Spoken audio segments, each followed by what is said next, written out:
الحمد لله حمدا كثيرا كما أمر إذعانا لربوبيته وإرغاما لمن جحد به وكفر وأشهد أن لا إله إلا الله وأشهد أن سيدنا محمدا سيد الخلائق والبشر اللهم صل وسلم وبارك عليه وعلى آله وصحابته الغرر أما بعد. Notre situation, on vit dans un environnement qui n'est pas un environnement musulman. Et je parle en Occident en général, je ne parle pas que de la France. Nous, on est d'origine musulmane. Et cette origine nous impose, et il est de notre devoir, de faire toujours une comparaison, des observations, de telle sorte à préserver notre identité. Et en même temps de pouvoir contribuer dans la société dans laquelle on est, dans un cadre de réconciliation et de cohabitation. Ceci, notre religion l'impose, et notre milieu dans lequel on est en train de vivre nous l'impose aussi. Mais il y a certaines choses que ça n'empêche qu'on peut donner notre opinion. Parce que quand on dit on participe à la construction d'une société ou la prospérité d'une société, cela ne veut pas dire se désintégrer dans la société et suivre bêtement. Au contraire, comme je l'ai dit une fois, on est au niveau de la 5e République. Et ça veut dire quoi? Ça veut dire qu'il y a 4 républiques qui ont précédé la 5e République. Donc l'être humain, il change. Et comme on dit aussi dans les maths, les variables changent. Et les données changent. Et on ne sait pas qu'est-ce qu'il y en est demain. Et les musulmans sont là pour contribuer, pour participer à la prospérité et la construction. On ne doit pas être en aucun cas à la marge de la société. On doit faire partie de la société. Il ne faut pas qu'on soit que des consommateurs et non des producteurs. Il faut qu'on soit des gens qui produisent dans la société, qui contribuent dans la société, qui participent dans la société, qui s'expriment. Et surtout, il ne faut pas écouter ceux qui disent « société mécréante », il ne faut pas participer. Non, il faut participer. À tous les niveaux, politique, social, économique, tous les niveaux, le musulman doit participer. C'est un élément de prospérité. C'est un élément qui permet à la société d'avancer. C'est la conviction que le musulman doit développer.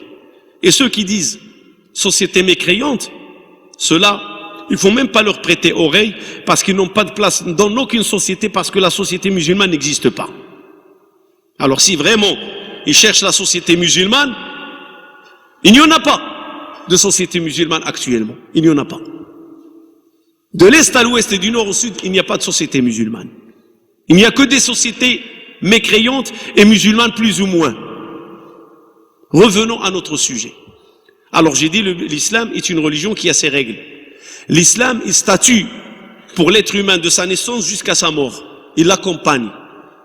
Déjà tu es dans le ventre de ta mère un fœtus et l'islam statue pour toi. Le fœtus. Jusqu'à ta mort. C'est ça la religion musulmane. Et il se distingue, et c'est ce que je vais traiter aujourd'hui, et se distingue de la société occidentale par un élément très important. Aujourd'hui, la responsabilité civile de la société occidentale s'engage à partir de 18 ans.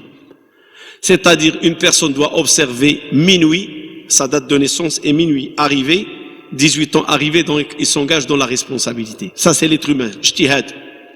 Ils ont dit 18 ans, c'est un âge de maturité, l'âge adulte. Ben, je vais vous montrer. Plutôt, je vais vous dire, je n'ai rien à montrer parce que tout est montré dans l'islam. Que l'islam, c'est autre chose. Ce n'est pas 18 ans, l'âge adulte. L'âge adulte dans l'islam, c'est être capable de féconder, que ce soit mâle ou femelle. C'est la fécondation. C'est-à-dire, du moment que la fille passe au stade, elle peut produire des enfants. Et dès que le garçon passe au stade d'être capable de produire aussi des enfants, l'islam, il lui dit, ta responsabilité civile et devant Dieu est engagée. Devant Allah, tu es responsable, et devant l'État musulman, tu es responsable. Donc il n'y a pas de 18 ans. Et le prophète sallallahu alayhi wa sallam nous a montré 3 catégories de personnes. L'ange qui note, ne note rien, parce qu'ils sont considérés dans une situation inactive. C'est quoi ces 3 situations? Celui qui dort, en train de dormir, il est considéré comme la personne morte. Comme il s'est dit dans le hadith, An-na'imu akhul mayyit. La personne qui dort égale la personne morte. dormir égale mourir. Ça, c'est la première. Donc l'ange ne note rien de tes actions. Tu peux parler, tu peux délirer, tu peux faire des gestes que tu n'as pas calculés, mal placés ou déplacés, ce n'est pas noté, parce que tu es en sommeil. Deuxième personne, le fou, jusqu'à ce qu'il reprenne sa raison. Le fou, jusqu'à ce qu'il reprenne sa raison. Un fou, on ne note rien sur lui, les anges ne notent rien, parce que c'est quelqu'un qui a perdu la raison. Et la troisième situation, le petit jusqu'à ce qu'il devienne pubère, pas 18 ans, pubère. Les indices de puberté, la poussée du poil, sortie de sperme, la femme devient indisposée. C'est comme ça qu'ils ont dit les savants de l'islam, et c'est comme ça que le hulum s'est défini dans l'islam. Et si ces signes tardent, n'apparaissent pas, alors on passe à l'âge de 18 ans. C'est un plafond chez les malikites. Ni poil, ni ceci, ni cela, rien n'est apparu.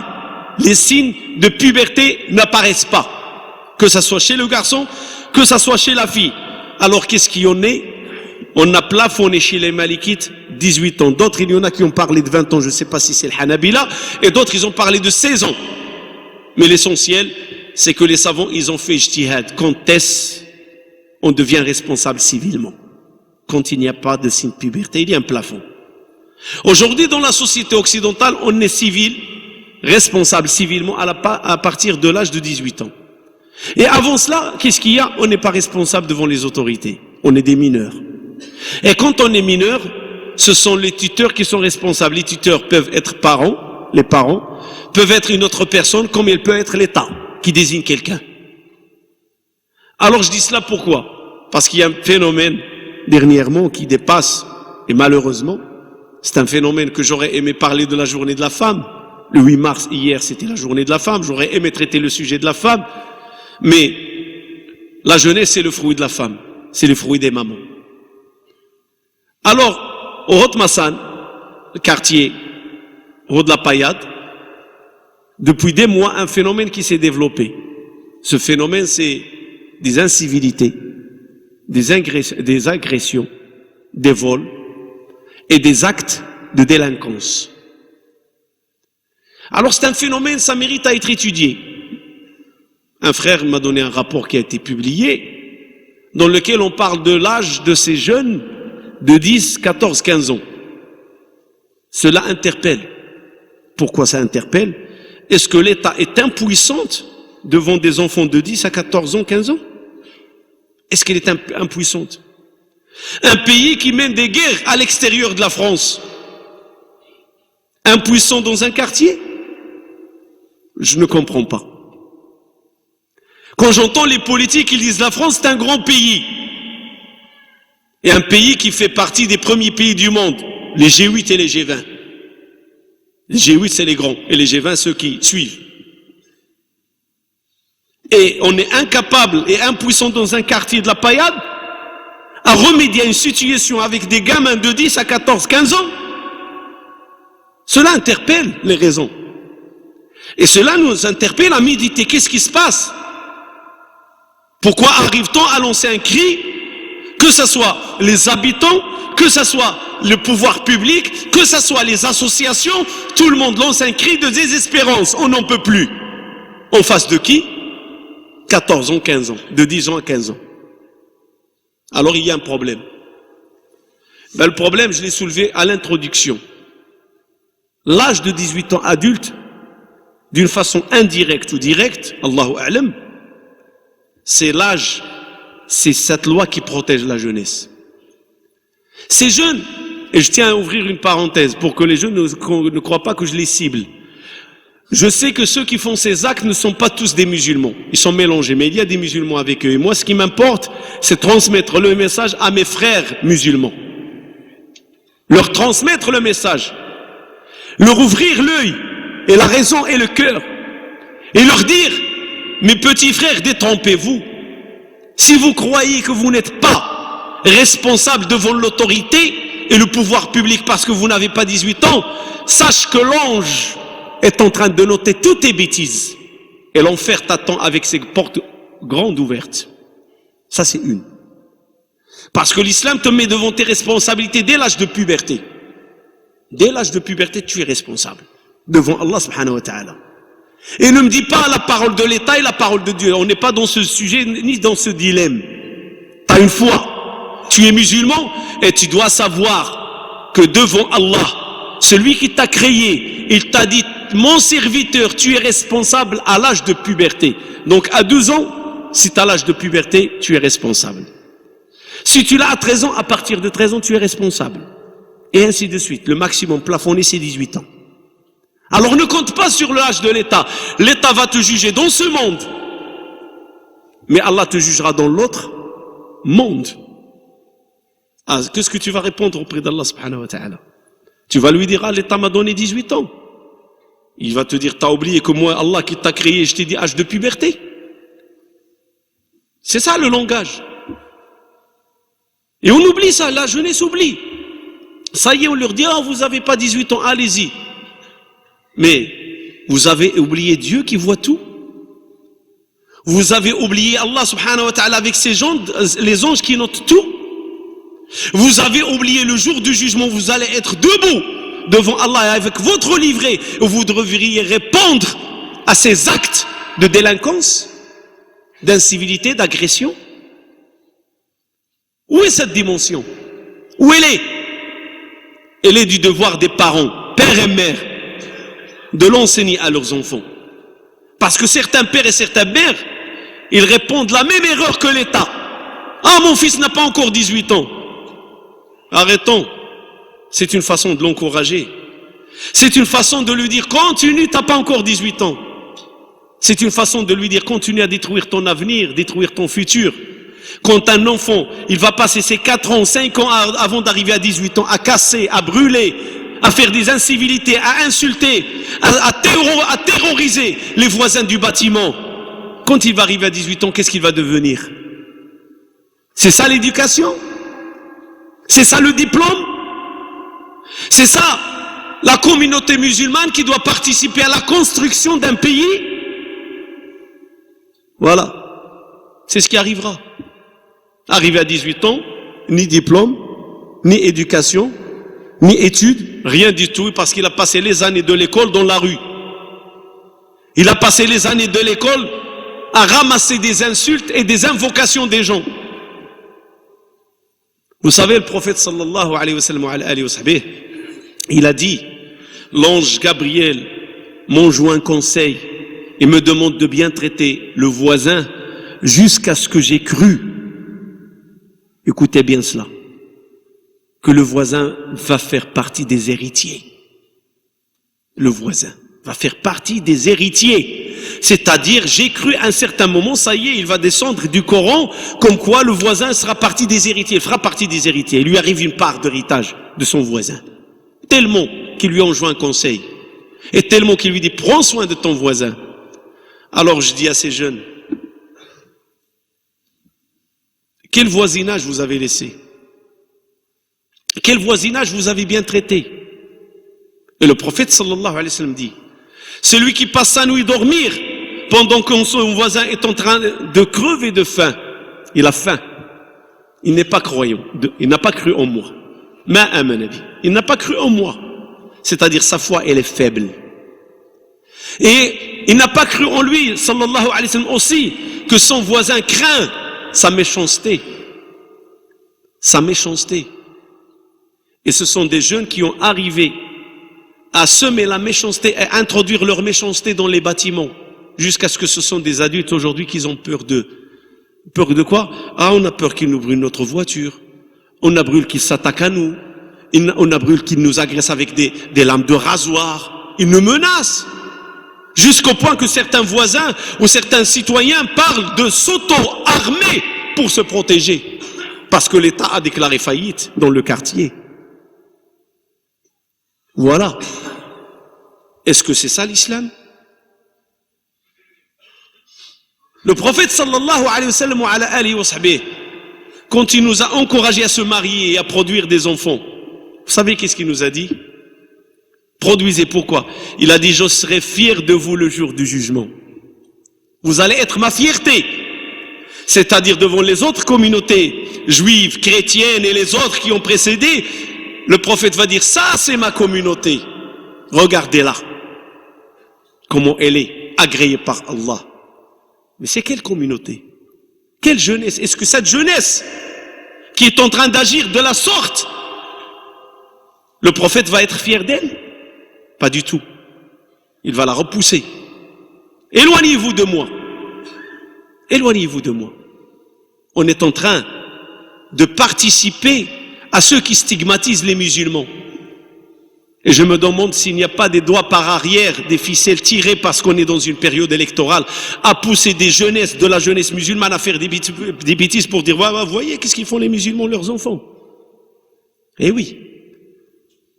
Il y a le revers de la médaille, c'est qu'il y a certains adultes qui ont dépassé 18 ans et ils savent que devant l'État sont devenus responsables et leur responsabilité civile est engagée, ou plutôt responsabilité de citoyen est engagée. Vous savez qu'est-ce qu'ils font? Ils poussent ces jeunes, ils les remontent, ils les incitent et les encouragent. Il leur dit, allez-y, vous, faites cela, car vous ne craignez rien, vous n'avez pas encore 18 ans. Lui, il commandite, le commanditaire du geste, de l'acte, et le jeune qui n'a pas les 18 ans exécute. Et oui, c'est ce qui arrive. Malheureusement. Malheureusement. Alors il est de notre devoir de parler. Il est de notre devoir de s'exprimer. Il est de notre devoir de parler aux parents comme parler à cette jeunesse. Il y a une tâche qui nous attend. On est une umma de mission.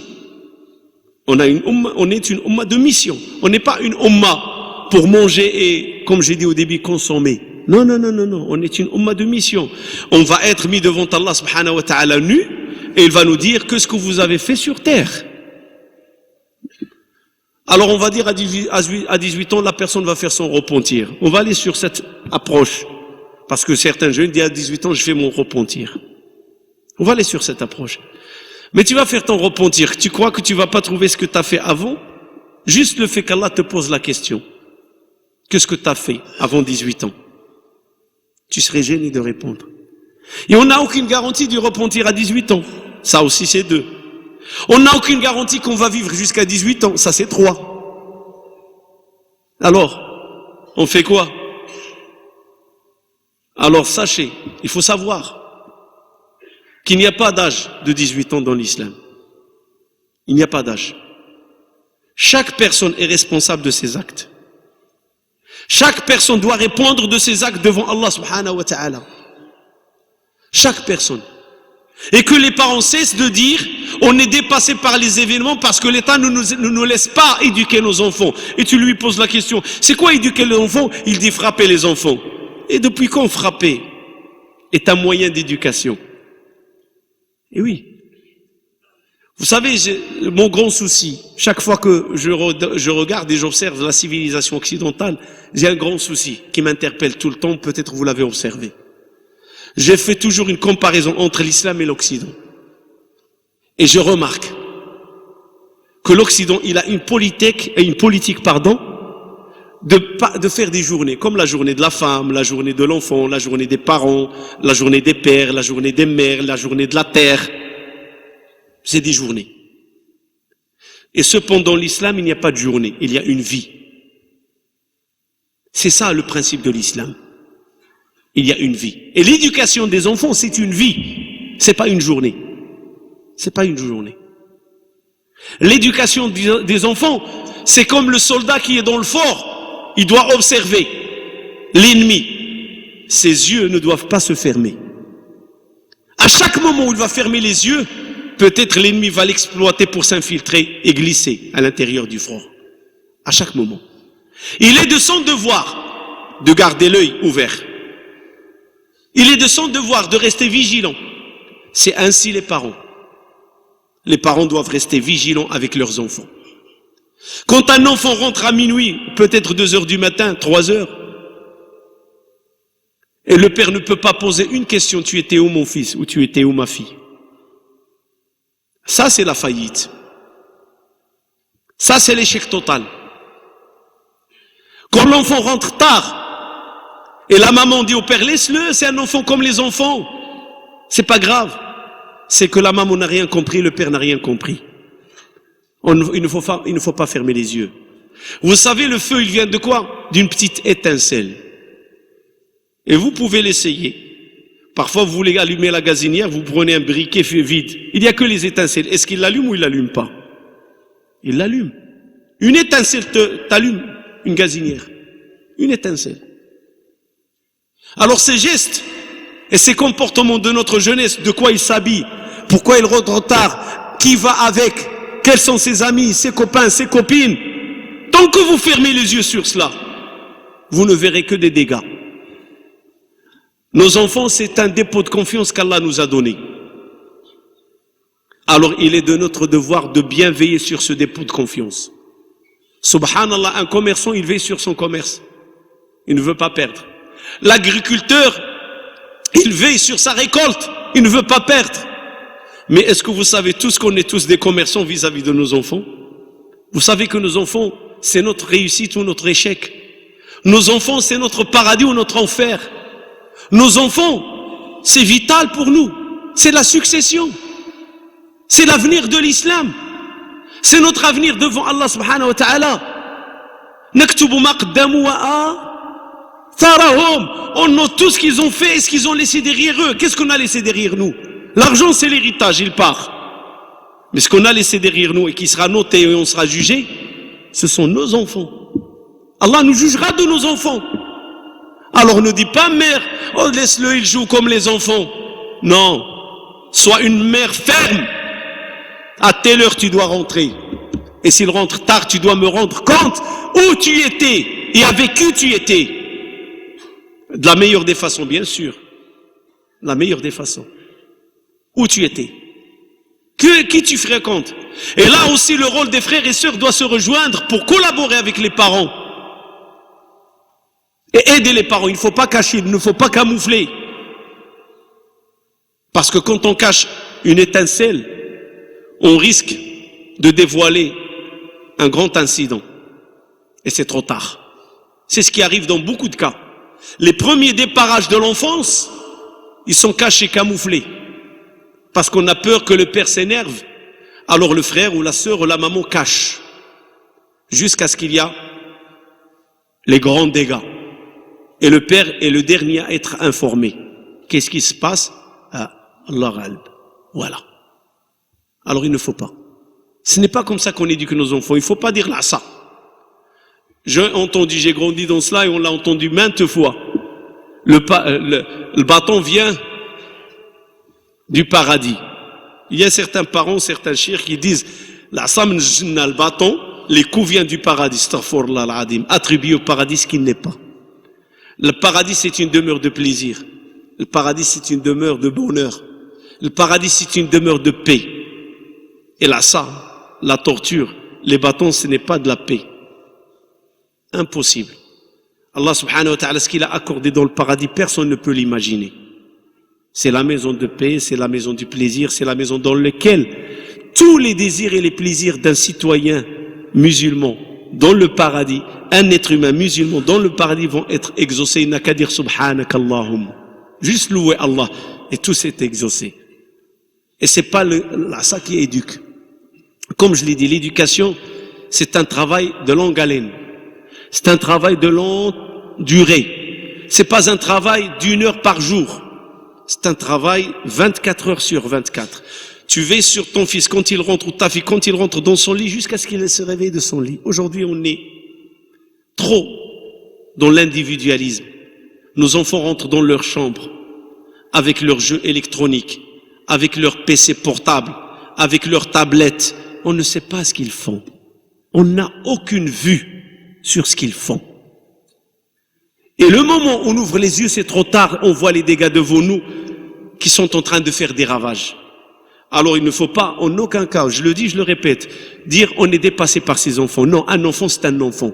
Il faut qu'on participe dans la moralité, apprendre à nos enfants qui sont responsables dès l'âge de puberté et que les parents sont aussi responsables des actes de leurs enfants, ne pas fermer les yeux et être ferme sur les fréquentations de nos enfants et aussi ne pas cautionner les adultes qui poussent les enfants à faire des dégâts.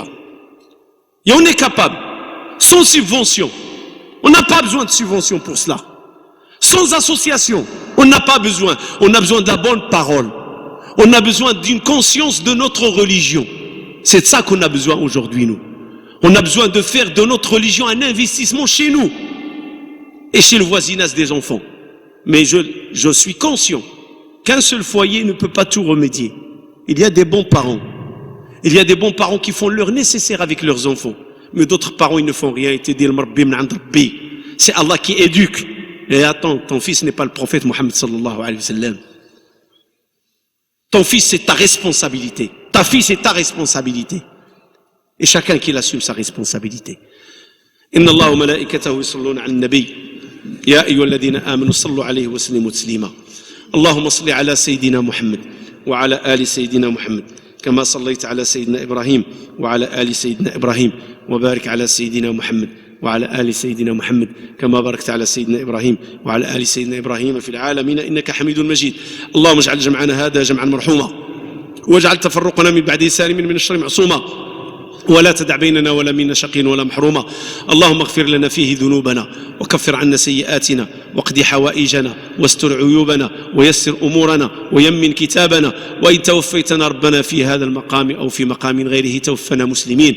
اللهم إنا نسألك الموتة الطيبة ساجدين. اللهم إنا نسألك الموتة الطيبة ساجدين. اللهم إنا نسألك الموتة الطيبة ساجدين. اللهم يا رحمن يا رحيم ارحم المسلمين والمسلمات المؤمنين والمؤمنات الأحياء منهم والأموات الآباء والأمهات الإخوان والأخوات الأبناء والبنات إنك سميع مجيب الدعوات. ربي أوزعني أن أشكر نعمتك التي أنعمت علي وعلى والدي وأن نعمل صالحا ترضاه وادخلنا في رحمتك بعبادك الصالحين. اللهم أدخلنا برحمتك في عبادك الصالحين. اللهم أدخلنا برحمتك في عبادك الصالحين. اللهم هيئ لهذه الأمة أمر رشد يعز فيه أهل طاعتك ويذل فيه أهل معصيتك. اللهم هيئ لهذه الأمة أمر رشد يعز فيه أهل طاعتك ويذل فيه أهل معصيتك. اللهم هيئ لهذه الأمة أمر رشد يعز فيه أهل طاعتك ويذل فيه أهل معصيتك. اللهم آت نفوسنا تقواها وزكها أنت خير من زكاها أنت وليها ومولاها. اللهم اقسم لنا من خشيتك ما تحول به بيننا وبين معاصيك ومن طاعتك ما تبلغنا به جنتك ومن اليقين ما تهون به علينا مصائب الدنيا. اللهم متعنا بأسماعنا وأبصارنا وقوتنا ما أحييتنا واجعله الوارث منا واجعل ثأرنا على من ظلمنا وانصرنا على من عادانا ولا تجعل اللهم مصيبتنا في ديننا ولا تجعل الدنيا أكبر همنا ولا مبلغ علمنا ولا إلى النار مصيرنا.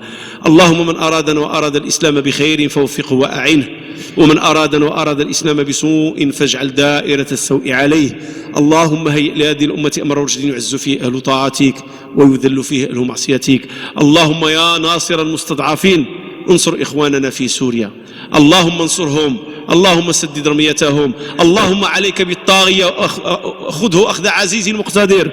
اللهم من أراق دماء شعبه اللهم حاسبه حسابا شديدا وإذا أخذه الله نسألك يا الله ألا تفلته. اللهم خذه أخذ عزيز مقتدر. اللهم احقن دماء المسلمين في الأرض يا أرحم الراحمين يا رب العالمين. اللهم احقن دماء المسلمين واحقن شعوب المسلمين واحقن أوطان المسلمين من الدماء. اللهم وحد كلمتنا. اللهم هيئ لنا في أمرنا هذا رشدا. اللهم هيئ لنا في أمرنا هذا رشدا. اللهم هيئ لنا في أمرنا هذا رشدا وكن معنا عونا ونصيرا ووليا وظهيرا. اللهم اصلح شباب المسلمين. اللهم ردهم إلى صراطك المستقيم ردا جميلة ورد الشابات المسلمات إلى الدين وإلى الحجاب وإلى الحياء يا أرحم الراحمين يا رب العالمين. اللهم أن نسألك يا الله أن ترزق الشباب المسلم فقها في الدين وفقها في الفكر والوعي والثبات في العمل. اللهم إنا نسألك أن تجري على أيديهم أعمالا صالحة. اللهم اجعله جيلا بناء ولا تجعلهم جيلا هداما. اللهم اجعل شبابنا جيلا بناء ولا تجعل من شبابنا جيلا هداما.